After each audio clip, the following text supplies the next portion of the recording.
We do not need another Iraq weapons of mass destruction moment where we were falsely led into a military engagement in Iraq, which was one of the biggest mistakes we have had in foreign policy.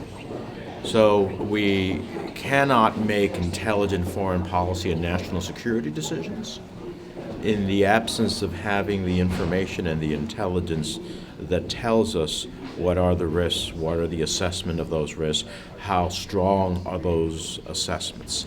And so this is like making foreign policy and national security decisions in the blind. And so I've never seen an administration that is less forthcoming about such critical information than the Trump administration. It's pretty outrageous.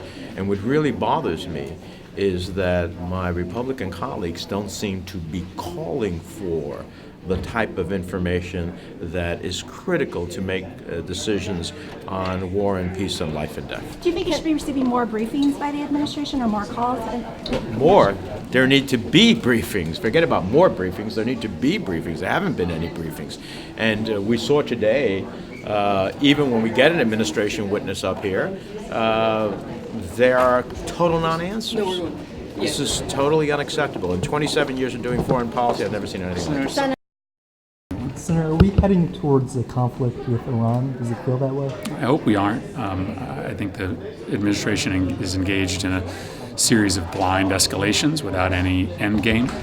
This isn't well thought out, and it's entirely predictable that we have threats against U.S. troops. Our military leaders told the president that if he took the steps that he took, that it would end up compromising our troops' security in Iraq, and that's exactly what may be happening today, and it was entirely avoidable. I gotta run. Thanks, guys.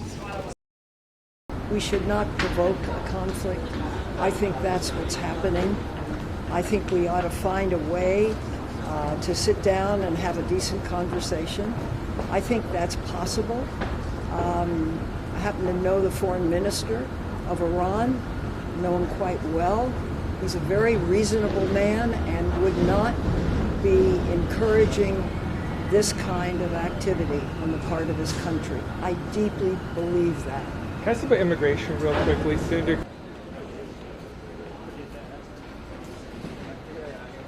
And the administration is showing that we have the capacity to deter that through our strength.